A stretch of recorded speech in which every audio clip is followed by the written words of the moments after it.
Itong nakaupong hari ngayon na hindi na si King Nebuchadnezzar, namana na niya ang trono.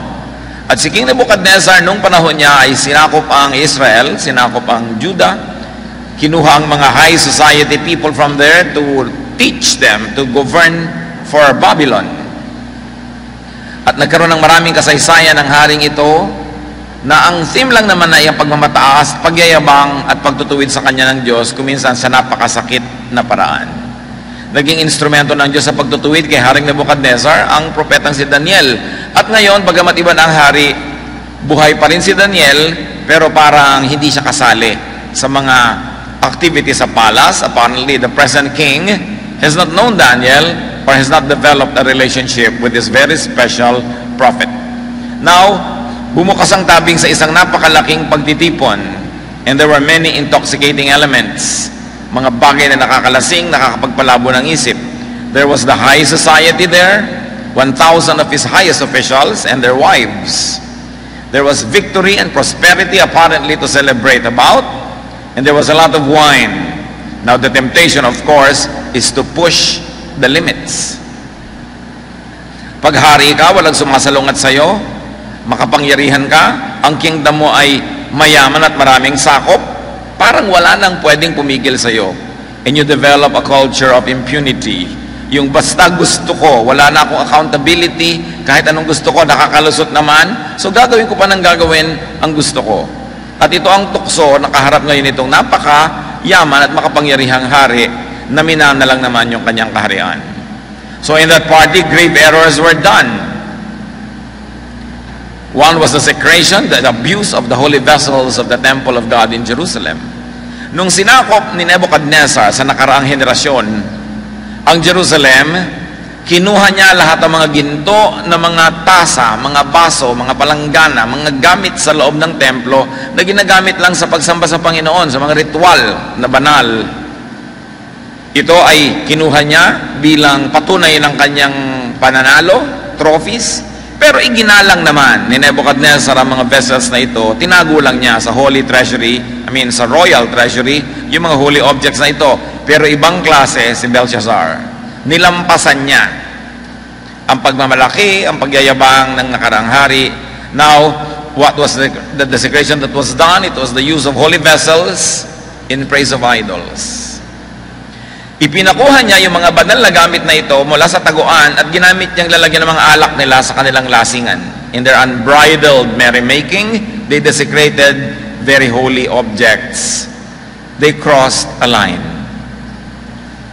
Mga kapatid, kahit kuminsan tayo may privilege, tayo ay may kapangyarihan, mayroong otoridad, may edad tayo, pinapakinggan, meron tayong boses, meron tayong mga bagay na hindi ginagawa, may mga linya tayong hindi tinatawid.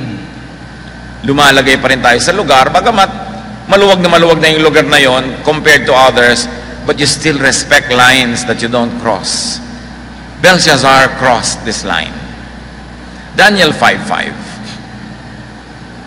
Suddenly a human hand was seen writing on the plaster wall of the palace. The hand was just behind the lampstand, and the king could see it writing. Hindi ka ginsa-ginsa, bigla na lamang may lumawas na kamay sa likod ng mataas na lalagyan ng mga kandila, mga ilawan. Walang katawan, kamay lang. Kamay na nagsusulat doon sa mataas na dingding ng bulwagan na yon. So probably this was the original PowerPoint.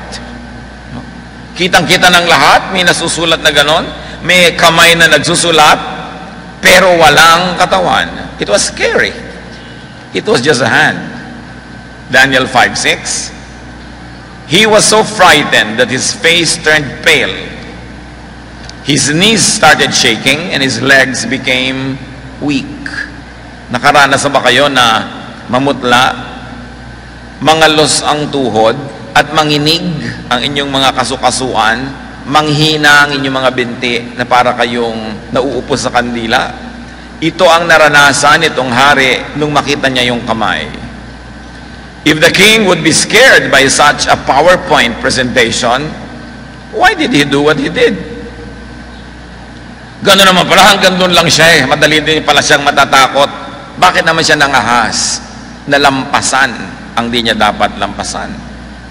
Tayo ngayon, why do we do what we will regret doing anyway? Why do what we will hide later? Why do what will haunt and scare us later? Ito ang mga kabaliwan ng tao na noon pa man hanggang ngayon ay hindi pa yata nalulutas. Gumagawa ng bagay na di naman dapat ginagawa, sobrang lumalampas, at pagkatapos, pag dumating ang panahon ng pagtotoo, ay nangangatal sa takot, itinatago lahat ang mga pwedeng itago, natatakot. Daniel 5:7. The king called in his advisors, who claimed they could talk with spirits of the dead and understand the meaning is found in the stars. He told them, "The man who can read his writing and tell me what it means will become the third most powerful man in my kingdom. He will wear robes of royal purple and a gold chain around his neck." Dahil walang makabasa nung nakasulat doon sa dingding, ipinatawag niya yung mga lahat-lahat ng mga taong nagsasabing kaya doon nilang kausapin ang mga patay na, nakikipagniig daw sila sa mga espiritu, nalalaman nila ang mga mahiwagang bagay na hindi alam ng mga karaniwang tao. At sabi ng hari, sino man sa inyo makabasa niyang nandiyan sa dingding na yan, bibigyan ko ng napakalaking gantimpala. Tatlong pinakamataas na ranggo sa kaharian ang mapapasa inyo, at susuotan kayo ng mga mararangyang damit na bagay lang sa hari at sa mga nagaharing mga pamilya, at bibigyan pa kayo ng gintong mga kwintas. So self-appointed prophets, seers, and so-called visionaries are summoned.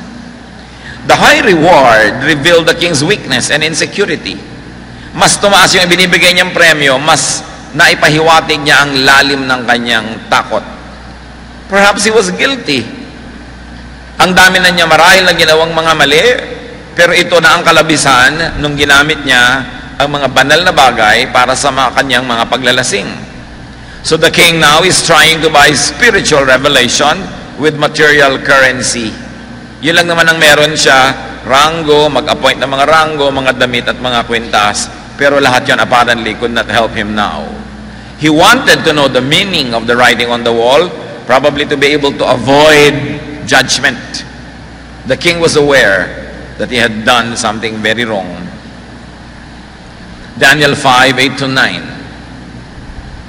All of King Belshazzar's highest officials came in, but not one of them could read the writing or tell what it meant. And they were completely puzzled. Now the king was more afraid than ever before, and his face turned white as a ghost. So the noisy prophets proved useless. They were just nothing but rainless clouds. Mga ulap na wala namang lamang tubig, hindi magiging ulan kahit kailan. So it becomes more scary.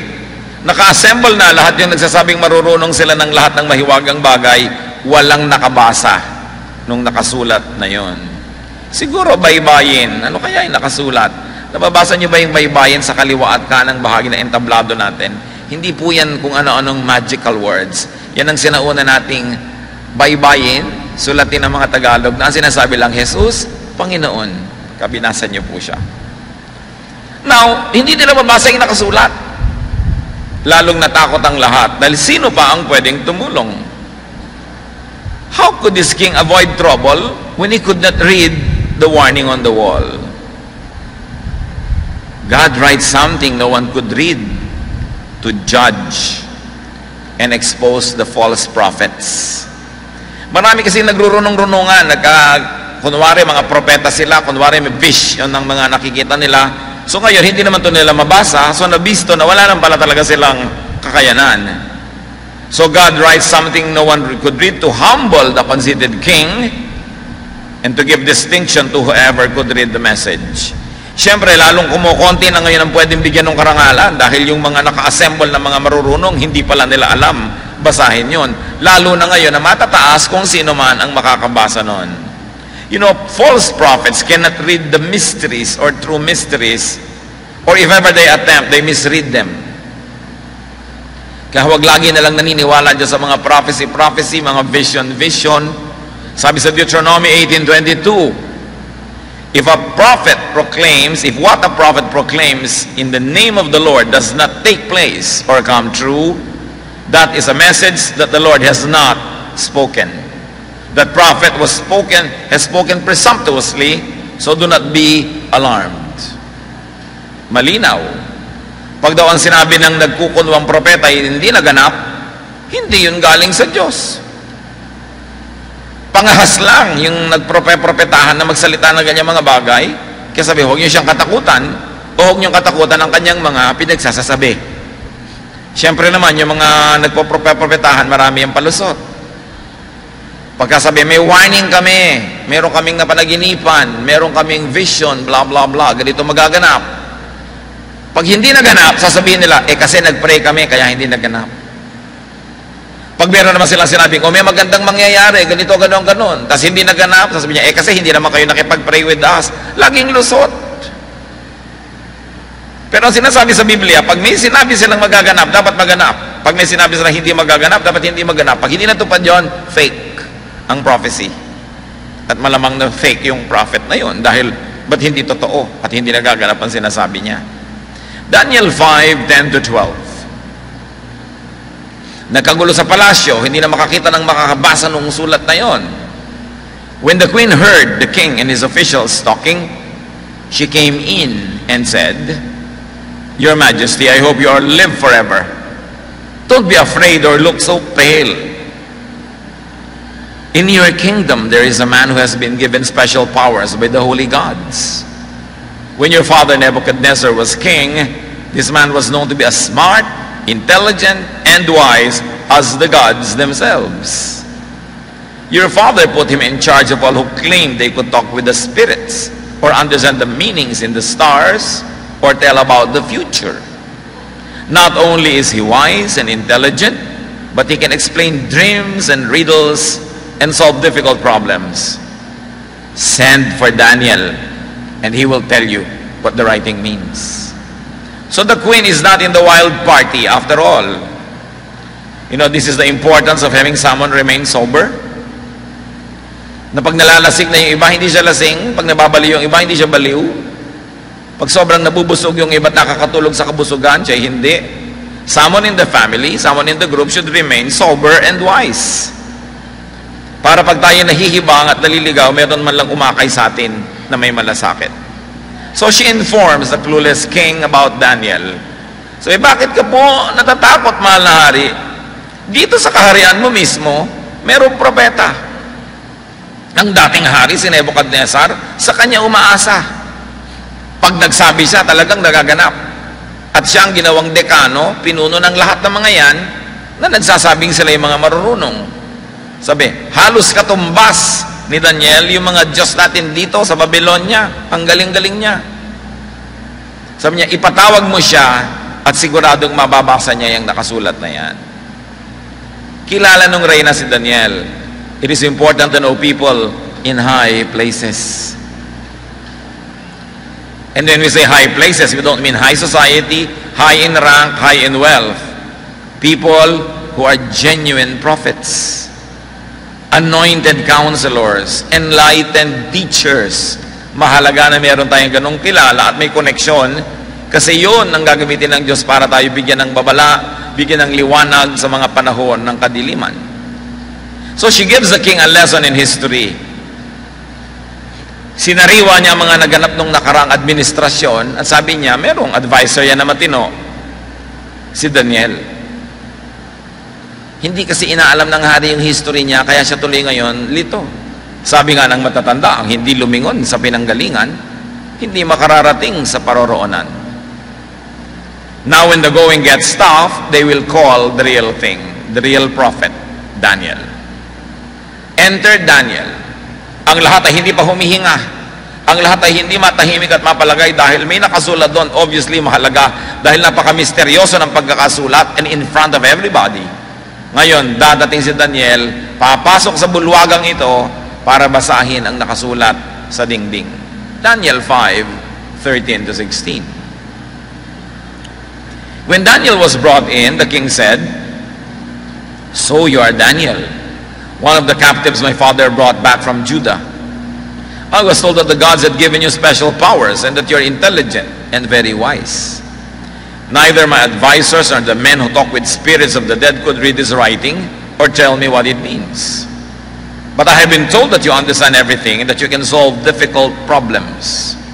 Now then, if you can read this writing and tell me what it means, you will become the third most powerful man in my kingdom. You will wear royal purple robes and have a gold chain around your neck. This was the king's way, a carrot stick, suhol, a reward, an inducement. This is the way of politics. Do what I want and I'll give you this and I'll give you that and I'll give you this power and I'll give you this money. Money and appointment were his only currencies. But these things never worked. Daniel 5:17, Daniel answered, Your Majesty, I will read the writing and tell you what it means. But you may keep your gifts and give them to someone else. Siguro nakaharap pa lahat yung mga fake prophets doon. Kinabahan silang wala silang mabalato, wala silang mahingi. So sabi ni Daniel, wala naman pong problema yan. Babasahin ko yung nakasulat, sasabihin ko sa inyong kahulugan, pero yung mga regalo nyo, ibigay nyo na lang sa iba. Ano kaya tinutuko niya? Yung mga nakabantay doon ng mga false prophet? You know, another distinction of a genuine prophet is this: hindi mukhang pera, hindi mukhang love gift, hindi mukhang donation. Bagamat in right times and in right places, those are important in the upkeep of the temple or in the activities that promote the agenda of God. Ang mga genuine prophets, hindi napepresyohan, hindi mahilig tumanggap, lalo't kung ang tatanggapan, tulad nitong hari na to, na baka minsan ka lang tumanggap, aalilain ka na niya buong buhay, at pati ang pagiging prophet mo ay ilagay niya sa ilalim ng kanyang otoridad. So a prophetic snub happens, maybe a prophetic reminder to the king that he cannot buy everyone and everything. And this is the wisdom of true prophets: do not be on anyone's payroll. Kung gusto mo na ang spiritual message may maibigay mo kahit kanino, mapalo mo ang dapat paluin, mapagalitan ang dapat pagalitan, huwag kang tanggap ng tanggap. Para hindi mabusala ng iyong bibig at hindi makompromise ang integrity ng iyong religious office. Daniel 5:18-21. Sir, sabi ni Daniel, the Most High God made your father a great and powerful man and brought him much honor and glory. God did such great things for him that people of all nations and races shook with fear. Your father had the power of life or death over everyone, and he could honor or ruin anyone he chose. But when he became proud and stubborn, his glorious kingdom was taken from him. His mind became like that of an animal, and he was forced to stay away from people and live with wild donkeys. Your father ate grass like an ox, and he slept outside where his body was soaked with dew. He was forced to do this until he learned that the Most High God rules all kingdoms on earth and chooses their kings. So ipinaalala ni Daniel ang kasaysayan dito sa bagong hari. Ang sinandun niyo pong hari, pinagpala ng Diyos, binigyan ng sobrang blessing na ang lahat ng bayan ay natakot sa kanya, sa kapangyarihan at kayamanan niya. Pero lumabis itong si Nebuchadnezzar. Kaya siya ay binigyan ng kaparusahan ng Diyos, naging mistulang hayop siya, nasiraan siya ng bait, siya'y nabaliw at nagkilos hayop. At napakatagal na naging gano'n ang kanyang asal hanggang siya'y natauhan, tumingala sa langit, tumawag sa Diyos, humingi ng tawad, at doon ibinalik ang kanyang katinoan. Ang parusa sa kanya, nakakabit sa kanyang buong katawan hanggang natuto siyang magpakumbaba at kilalanin ang kaisa-isang kataas-taasang Diyos na pinagmumulan ng lahat ng kapangyarihan maging ng mga hari. So what was Daniel's message to the king and to all of us today? That God is the giver of all things. Mahalaga na ipinaalala niya yon. Sabi niya, alam mo, baka nalilibang ka, ang yaman-yaman mo, may namana kang kingdom. Huwag mong kakalimutan, minana mo lang yan kay Nebuchadnezzar. At si Nebuchadnezzar naging matagumpay lang kasi kinasihan siya ng pagpapala ng Diyos. At maging siya na pinagpala nung nakalimot at yumabang napalo. Ibinaba, inilugmok, isinubsob sa lupa. Hanggang kilalanin niya na ang Diyos lang ang pinagmumulan ng lahat. So mensahe yan ngayon kay Belshazzar at sa atin sa panahong ito. Ano man ang ating tagumpay, ano man ang ating kayamanan, kapangyarihan, bigay lang ng Diyos. Huwag tayong makakalimot na sumamba. Huwag tayong makakalimot na magpasakop. At huwag tayong yayabang at huwag tayong lalampas at lalabis. Sapagkat ang salok daw na napupuno, kinakalos. Ano man na bagay na sumasobra, tumatapon, binabawasan, kinukulangang muli. Therefore, acknowledge God in your life. Especially if you're successful. Especially if you're having things your way. So Daniel's message was also that even the king is only, in fact, also a recipient. Tumatanggap lang din siya. Hindi siya tunay na pinagmumula ng lahat. Tumatanggap din lang siya, dinadaluyan. Therefore, stay humble. Bakit natin pinag-aaralan itong naganap ng matagal na? Because there could be a writing in your very own wall. Maaaring sa sarili nating dingding, palasyo man o hindi, may nagsisimulang magsulat ng mga babala. O baka may nakasulat na ng mga babala. Tapos hindi natin maintindihan yung babala na yon. Kaya kailangan pag-aralan natin ang kasaysayan because history repeats itself. Daniel's message was that pride and insensitivity are threats to well-being, to staying in power. Pagka yumabang na, naging magmataas ka at lumabis, ang kasunod mo na ay pagbagsak. Ang kasaysayan ng lahat ng mga kabihasnan sa buong daigdig ay punong-puno ng ganito mga halimbawa. There is a cloud of witnesses in human civilization and history, and they show us that in all realms, in all places and times, in all kingdoms and civilizations, those who abused their power met horrible ends. Kahit sino pa, saan mang bahagi ng daigdig. History is an important teacher. At siguro kaya maraming sakit ang ating lipunan na hindi malutas-lutas kasi marami sa atin nun laging absent pag history yung subject. O kaya absent-minded, o ayaw makinig, bored, at pag tinatanong mo ng lahat na may kinalaman sa history, hindi masagot. Kaya paulit-ulit din ang mga problema ng ating lipunan. Pabalik-balik lang yung mga karakter ng history. Paulit-ulit ang mga dinaranas natin mga dilubyo. So learn from the mistakes of those who have gone before you. Learn from the mistakes of your fathers. Mga tatay, kung nakita nyo na ang naging mga pagkakamali ng mga sarili nyong ama, mga lolo, mga amain, mga babaero, mga lasenggo, mga sugarol, mga nagbubuhat ng kamay at madadaha sa asawa at mga anak, baka naman pati sa inyo ngayong henerasyon, tinutuloy nyo pa yan. Learn from history. Kahit mga nanay, kung nakikita nyo na yung mga nanay nyo, mga tiya nyo at mga lola nung araw ng mga bulagsak, hindi marunong magtipid, hindi marunong mag-ipon, tapos ngayon gano'n na naman kayo, bakit pa may kasaysayan kung hindi tayo matututo? Kaya mahalaga ito, hindi lang natin pinag-uusapan si Belshazzar. Ang totoo, there could be a Belshazzar in each one of us. That's why we're talking about this story. Anong mga dapat na nating malaman sa nangyari sa ating bayan? Alam na natin na pagka kinakalbo mo ang gubat, mawawala ng halaman at mawawala ng punong matalalim ang ugat. Pagka umulan, aano rin agad ang tubig pababa, babaha.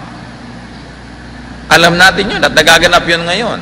Pero patuloy pa rin at patuloy, taon-taon, pag may flash flood, ang daming daladalang mga troso na pinutol pa rin ng iba. Kahit ang dami-dami ng mga patotoong yan ay masama sa ating kalagayan. At ang mga ilog na ating binabarahan ng basura o ng mga bahay o ano man pinagbababara natin dyan, nilalagyan ng basketball court, barangay hall, mga bahay yung mga ilog, ine-extend yung lupa. Siyempre, pagdating ng maraming tubig, walang pupuntahan. Kundi tumaas, di baha.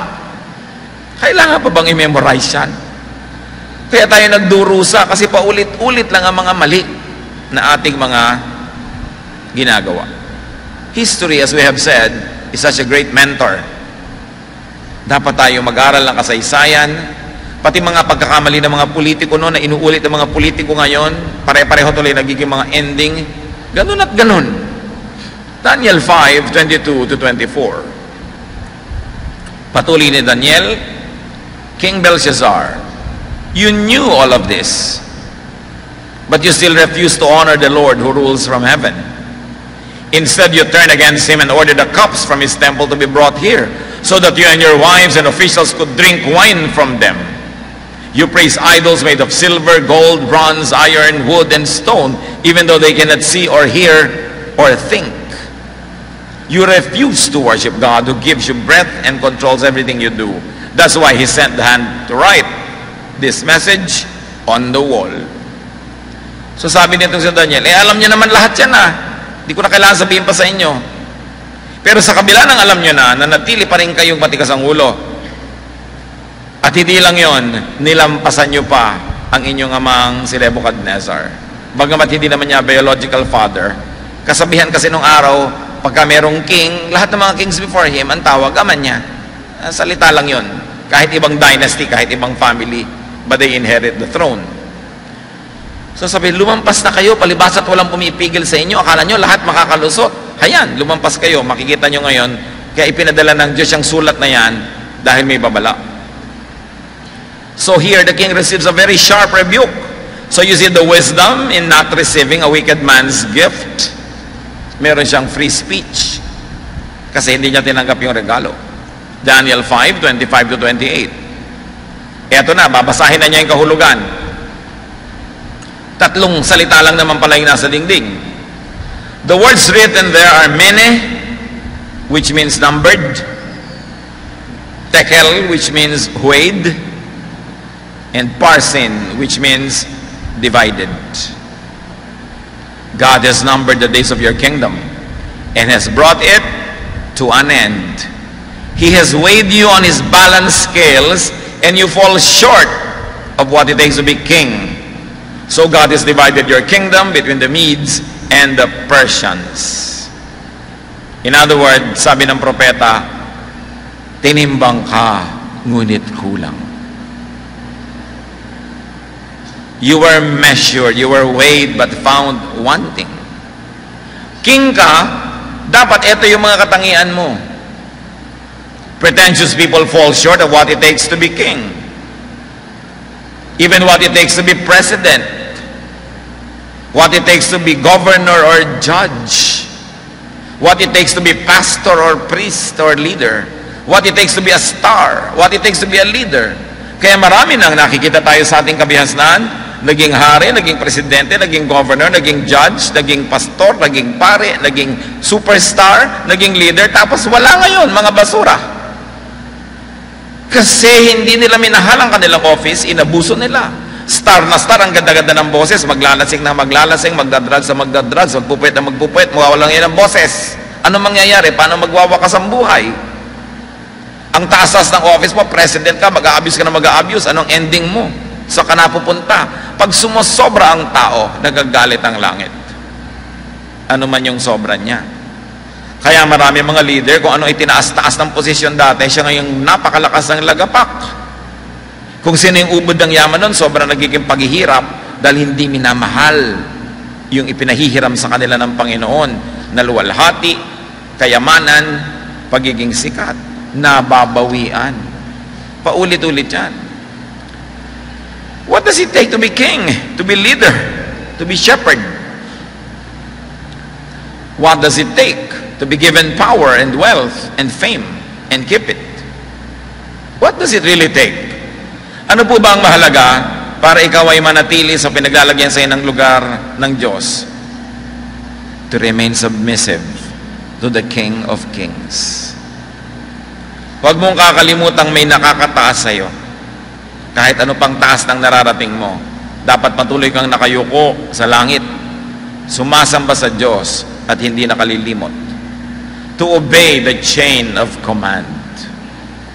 Hindi ko mo tumataas ka na, susuwagin mo na yung mas nakakataas sa iyo, lalo't Diyos yung nakakataas sa iyo.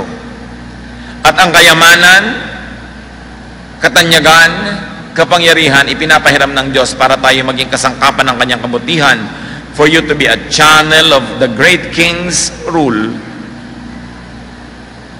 Bakit ka mayaman? Ano ba ibig sabihin ng mayaman? Sobra sa pangangailangan mo ang nasa bulsa mo. Kasi para gamitin ka ni Lord na mag-distribute naman ng mga sobra dyan para sa mga tama at mabubuting mga gawain at proyekto, at para sa kapuspalad, at para sa mga kawawa at mga mahihina.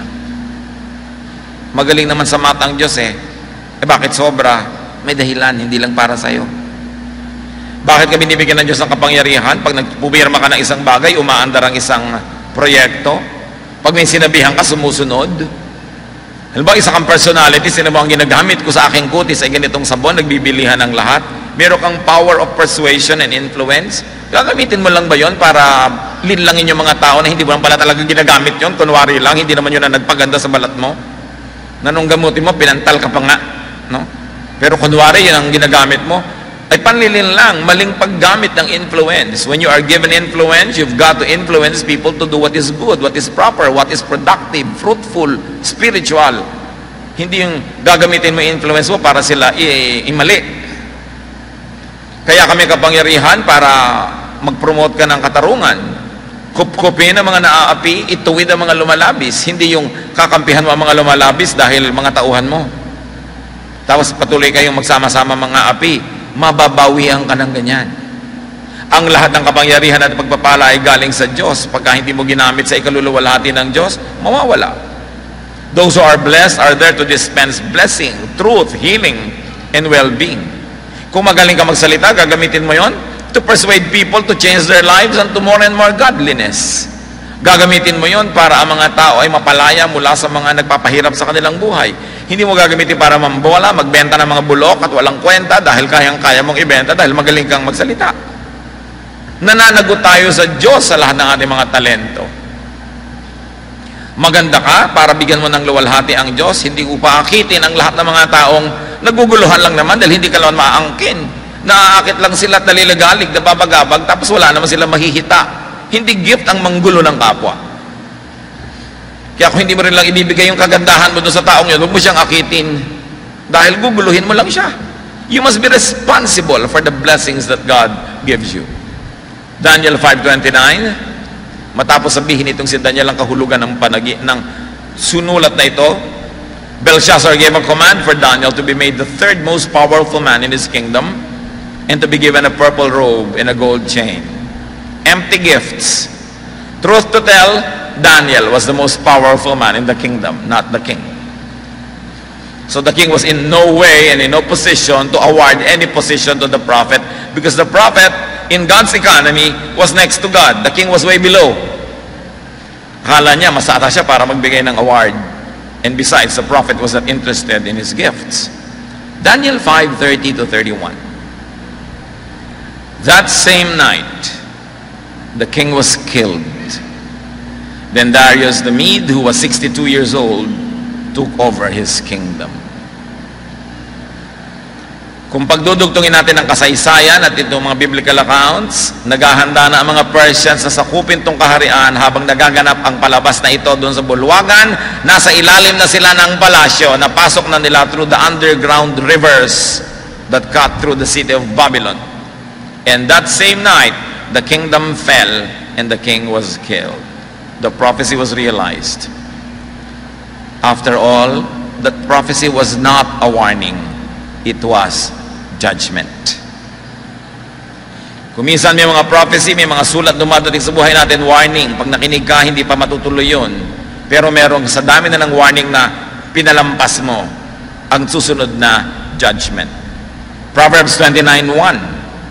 Whoever remains stiff-necked after many rebukes will suddenly be destroyed without remedy. Sino man ang magtitigas-tigasan dyan, matapos ang napakaraming paalala, bigla na lang siyang wawasakin, dudurugin, at di na siya makakabangon pa. Kaya magandang paalala. Baka sa buhay natin mga kapatid, meron tayong mga katigasan ng ulo, pagkakamali, pagkakasala, pagsuway, na ilang beses na tayo napaalalahanan ng iba't ibang paraan. Tapos ayaw pa rin natin makinig, huwag kayong magpaabot sa ang darating na is judgment. So, We're back to the major errors that were done by the king and his court. Desecration and abuse of the holy vessels. Honor God's holy vessels. How do you honor God's holy vessels? By knowing what they are. And they are things meant for God's purposes. Tulad nun, yung office ng king was meant for a godly purpose. To govern well, to lead people, to deliver them from hunger, from want. Pero sinarili lang niya. Pagka ang isang bagay ay para sa kaluwalhatian ng Diyos, huwag nating aangkinin, dapat nating isuko. Isang halimbawa,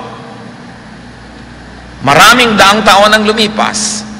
First century Christianity, Acts 4:32 to 35. Para makita natin ganun pa rin ang judgment ng Diyos sa nagmi-misuse ng kanyang mga pagtitiwala. The group of followers all felt the same way about everything. None of them claimed that their possessions were their own, and they shared everything they had with each other. Everyone who owned land or houses would sell them and bring the money to the apostles. So there was this culture of sharing and submission of what people had to the apostles. Acts 5:1-2. Ananias and his wife Sapphira also sold a piece of property, but they agreed to cheat and keep some of the money for themselves. So itong si Ananias at si Sapphira mag-asawa, nag-pledge din sila. Nakiisa rin sila sa spirit of giving. Pero nagkasundo silang mandaya. Kumupit tayo. Magbigay tayo pero kumupit tayo. Talagang itong mag-asawang ito, magkasundo. Partners in crime. So there was going to be partial sharing and partial submission. Therefore, deception. Acts 5:2-4. So when Ananias took the rest of the money to the apostles, Peter said, "Why has Satan made you keep back some of the money from the sale of that property? Why have you lied to the Holy Spirit? The property was yours before you sold it, and even after you sold it, the money was still yours.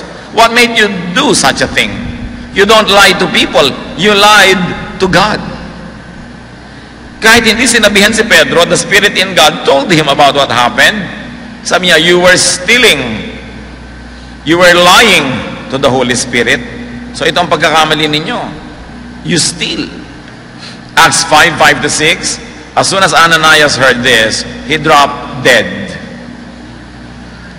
And everyone who heard about it was frightened. Some young men came in and wrapped up his body. They took it out and buried it. Judgment. Capital punishment. Hindi inaasahan ng tao. Siguro, akala niya, lusot lang, madalasan nilang ginagawa yan, pero biglang dumating yung judgment. Namatay siya bigla. Acts 5:7-10. 3 hours later, Sapphira came in. But she did not know what had happened to her husband. Nakalibing na pala. Peter asked her, "Tell me, did you sell the property for this amount?" "Yes," she answered. "That's the amount." Then Peter said, "Why did the two of you agree to test the Lord's Spirit? The men who buried Ananias are by the door, and they will carry you out." At once, she fell at Peter's feet and died. Bigla na lang namatay ang mag-asawang ito na nandadaya. In full view of everybody. Siguro biglang nag-increase sa collection. Sa takot ng mga taong mamatay pag nandadaya sila. Acts 5:10-11. When the young men came back in, they found Sapphira lying there dead. So they carried her out and buried her beside her husband. The church members were afraid, and so was everyone who heard what had happened. These were holy vessels. Itinalaga nila para doon sa gawain ng Panginoon, tapos kinupit. So they died. Now, what are other holy vessels of God? Hindi lang funds, people. People He uses in His reign and ministration. You know, people are never holy. We are trying to be, but we don't become really holy until we are changed when we meet the Lord face to face and all His glory is transferred to us after death. But in this life, though we cannot be sinless, we try to sin less and less. But there are some people who are very special to God. And these people, instead of gold, instead of cups and basins, these people are God's vessels. Sila yung channels of blessing, dinadaanan ng pagpapala ng Diyos para sa mga tao. These are very special. One of them was Moses. Numbers 12, 1 to 10. Although Moses was the most humble person in the world, Miriam and Aaron started complaining. Yan ang mga reklamo sa mga problema sa mga mananampalataya. Complaining. Who does he think he is? Sabi ng magkapatid. The Lord has spoken to us, not just to him. At ito po ang problema ng mga sub-leaders. Akala nila kung yung leader nila blessed at nabe-bless na rin sila through the leader, sila ay meron na rin kakayahan. Samantalang sila ay under that leader. Kaya sila nabe-bless. So the Lord heard their complaint and told Moses, Aaron and Miriam to come to the entrance of the sacred tent. There the Lord appeared in a cloud and told Aaron and Miriam to come closer.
Pinatawag ni Lord yung magkapatid na nagrereklamo. Sabi ko sa magkapatid, bakit? Si Moses lang ba ang anointed? Siya lang ba ang kinakausap ng Diyos? Kami rin naman So dapat meron din kaming mataas na posisyon.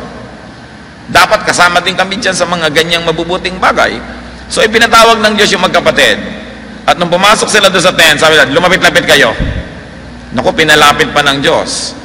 Then after commanding them to listen carefully, He said, I, the Lord, speak to prophets in visions and dreams.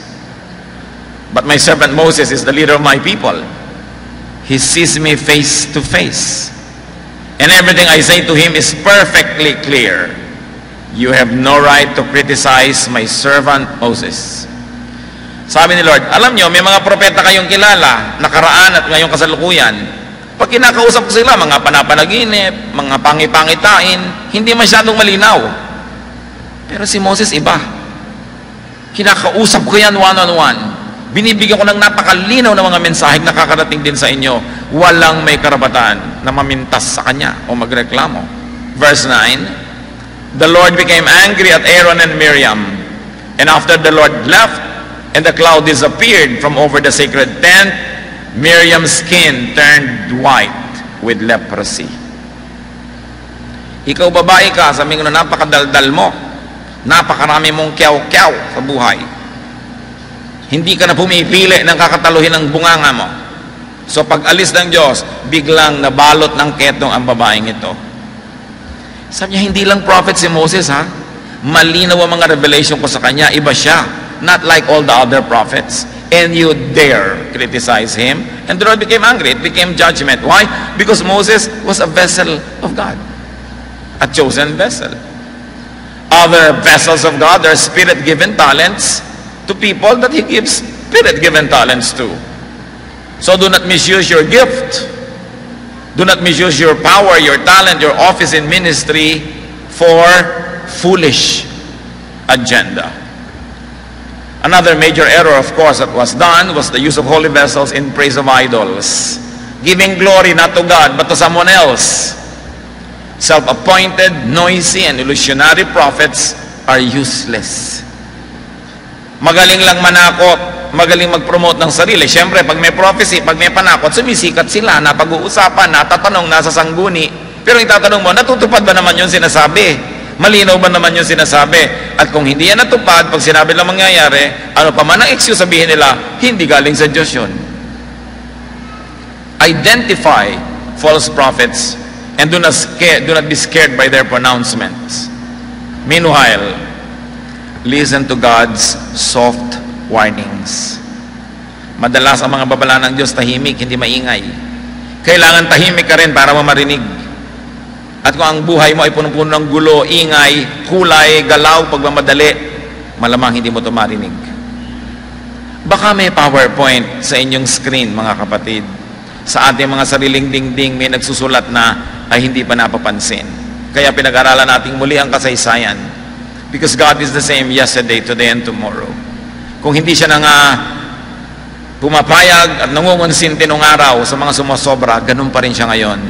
Kung nagbibigay siya ng mga babalanon, ngayon pa rin ay ganun. At kung meron man siyang biglang binibigyan ng judgment, sino tayo para pigilan kung gusto niyang gawin yon? Ang mahalaga sa atin, pakinabangan ng kasaysayang ito, suriin ang ating buhay kung tayo'y kamukha ni Belshazzar. Kung tayo'y hindi nakikinig sa payo, kung tayo'y lumalabis, sumosobra, nag-aabuso, at lumalampas sa dapat na hindi nilalampasan. At kung tayo naman, ang mahal sa buhay natin yung nagiging Belshazzar, sumosobra, lumalabis, dapat hindi tayo kasama sa kanyang mga kabaliwan, like the queen who was not in the hall. Dahil hindi siya sumali sa mga kabalbalang naganap, nanatili siyang matalino, nakapagbigay siya ng magandang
tayo na ipatawag ang prophet.